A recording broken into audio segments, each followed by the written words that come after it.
Ngapain kalian? Keluar. Keluar kedua-duanya.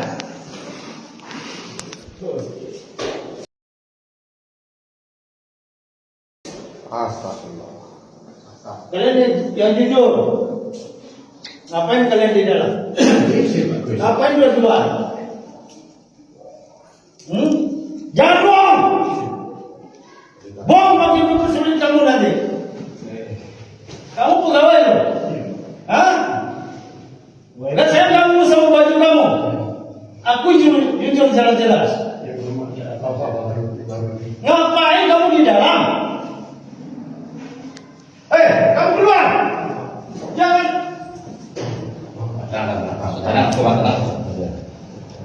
Keluar. Akui.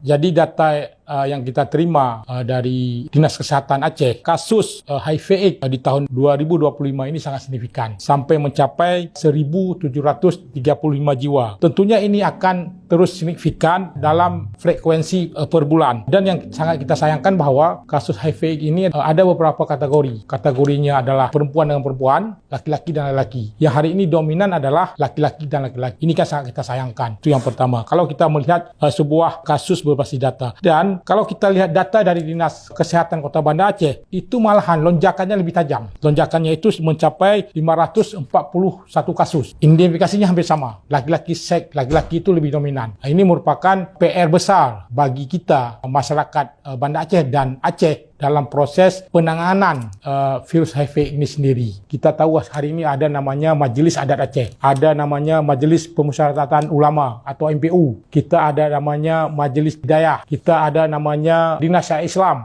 Itu tidak ada di tempat lain. Itu dilegalitaskan melalui kekuatan hukum kita, yaitu kanun. Lembaga istimewa itu, saya pikir itu sangat berperan di Aceh. Salah satunya adalah mereka tidak hanya saja memikirkan tentang hablum minallah, tetapi yang lebih fokus adalah hablum minannas. Sebagaimana juga tujuannya adalah salah satunya memperkuat nilai akhlak dan akidah.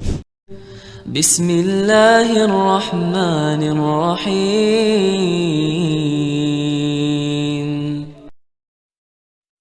Dalam syariat, masalah homoseksual adalah perkara yang sangat keji. Makanya Allah mensifati kaum Nabi Lut dengan berbagai macam sifat. Kalau nggak salah 6. Antum qaumun adun. Ya, kalian adalah kaum yang melampaui batas. Allah mengatakan musrifun, berlebih-lebihan. Allah mengatakan zalimun, kalian orang zalim. Allah sebutkan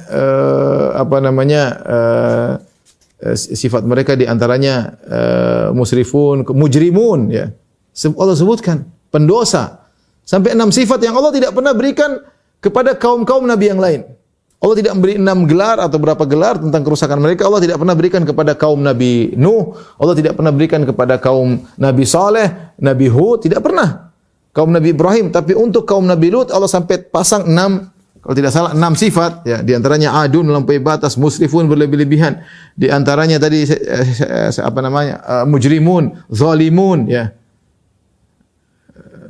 Mengerikan ya. Dan hukumannya dalam Islam berat ya. Dalam hadis kata Nabi sallallahu alaihi wasallam, "Man wajadtumuhu ya'malu 'amala qaumi Lut, faqtulul fa'il wal maf'ula bih." Siapa yang kalian dapati seorang melakukan perbuatan homoseksual, maka bunuhlah yang melakukan dan bunuhlah yang disodomi, yang menjadi maupun yang disodomi selama kedua-duanya ridha. Dua-duanya dibunuh. Dalam hadis yang lain kata Nabi sallallahu alaihi wasallam, "La'anallahu man 'amila 'amala qaumi Lut."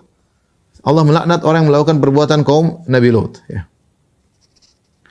Adapun cara menghukum orang yang melakukan perkara ini, maka ada khilaf di kalangan para ulama. Bagaimana cara menghukum orang yang melakukan perbuatan homoseksual? Pendapat yang benar, semua ulama sepakat. Ya. Pada umumnya, kecuali ada mungkin khilaf kecil, tapi secara umum semua ulama sepakat orang yang ketahuan melakukan praktek homoseksual dengan sadar tanpa terpaksa, maka hukumannya dibunuh. Cuma mereka khilaf tentang bagaimana cara membunuhnya. Ini disebut oleh Ibnu Qayyim rahimahullah taala. Maksudnya ulama sepakat. Tidak ada khilaf di kalangan para sahabat. Khilaf muncul belakangan.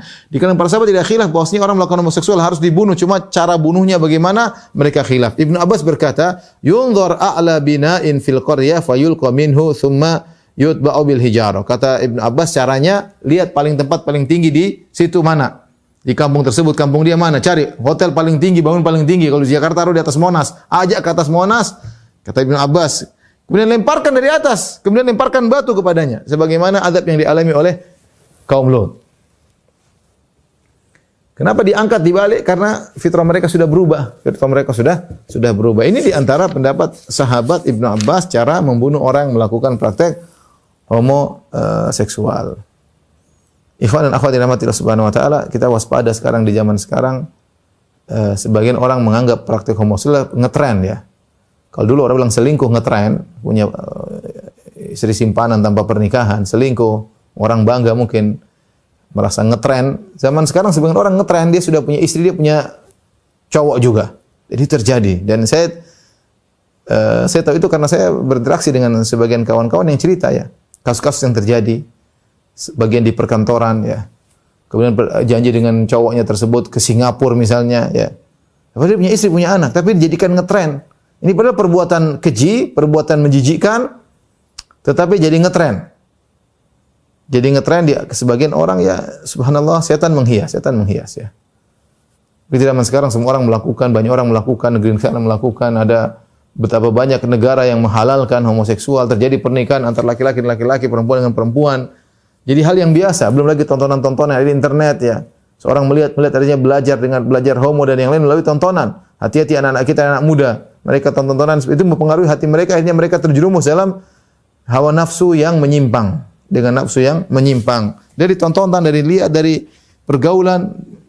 Dan tadi saya katakan homoseksual menular. Betapa banyak orang tadinya tidak disodomi, lama-lama dia kemudian ingin menyodomi. Ya. Akhirnya dia memiliki kelainan tersebut. Ya. Bayangkan kalau semua orang homo terus gimana? Anak-anak muncul dari mana? Semuanya homo. Ya. Nah ini kasihan para wanita ya. Semakin banyak yang tidak bisa dinikahi. Kenapa? Laki-lakinya banyak kelainan. Laki-lakinya pada praktisi homoseksual. Maka ini harus tetap diangkat. Bahwasanya ini perbuatan-perbuatan buruk harus diangkat-angkat. Jangan didiamkan, ikhwan. Kapan kita diamkan, akhirnya orang menganggap itu masyarakat itu adalah biasa. Udah biasa aja. Tidak boleh dianggap biasa. Ini perkara keji. Tidak ada kaum diadab oleh Allah dengan adab yang paling parah seperti azabnya kaum Nabi Lut. Kenapa? Karena fitrah mereka telah berubah. Fitrah mereka telah berubah. Jadi jangan dianggap sepele. Dan hukumannya adalah dibunuh. Hukumannya adalah dibunuh. Ya. Adapun khilaf ulama setelah para sahabat, ya. Di antaranya Imam Syafi'i menganggap bahwasanya hukuman orang melakukan liwat seperti hukum zina.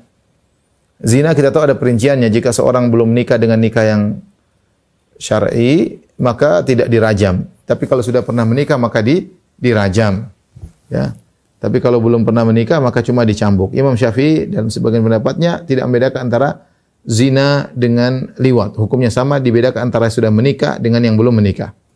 Adapun mazhab Malikiyah, hukumnya rajam. Tidak diperhitungkan apakah sudah menikah atau belum menikah. Pokoknya ketahuan liwat dirajam, bunuhnya dengan cara rajam. Ya, tidak dibedakan antara muhsan atau ghairu muhsan, sudah menikah atau belum menikah. Kalau sama-sama ridha, maka dihukumnya dirajam, lempar batu sampai mati. Dan ini pendapat mazhab Maliki. Adapun mazhab Hanafi, kata mereka tidak ada hukum had, tapi ada ta'zir. Ya, hukuman yang ijtihad dari kalangan pemerintah. Terserah hukum apa yang dilakukan agar ini efek jera. Ya. Inilah beberapa pendapat di kalangan para ulama. Tapi kebanyakan ulama mengatakan bahwasanya dibunuh. Hanya saja mereka khilaf tentang bagaimana cara membunuh orang yang melakukan liwat. Adapun as-sihaq, lesbi, ya, maka telah datang hadis wa yurwa anin Nabi sallallahu alaihi wasallam annahu qala, dan diriwayatkan dari Nabi sallallahu alaihi wasallam bahwasanya beliau bersabda, sihaqun nisa zinan bainahunna. Adapun sihaq, praktek lesbi di antara wanita, sungguhnya adalah zina di antara mereka. Namun hadis ini adalah hadis yang dhaif. Oleh karenanya pendapat yang rajih tentang yang orang wanita yang melakukan lesbi, maka dia tidak dibunuh, cuma ditakzir. Karena dalam lesbi tidak ada namanya kemaluan masuk ke kemaluan, ya. Tidak ada masuk kemaluan kecuali waria. Kalau waria dia punya kemaluan laki-laki, maka hukumnya adalah zina, ya. Tetapi kalau wanita lesbi dengan lesbi, wanita dengan wanita, maka hukumannya tidak dirajam, tidak kemudian dibunuh sebagaimana liwat, ya, karena tidak ada proses penetrasi antara satu dengan yang lainnya. Wallahu a'lam bishawab.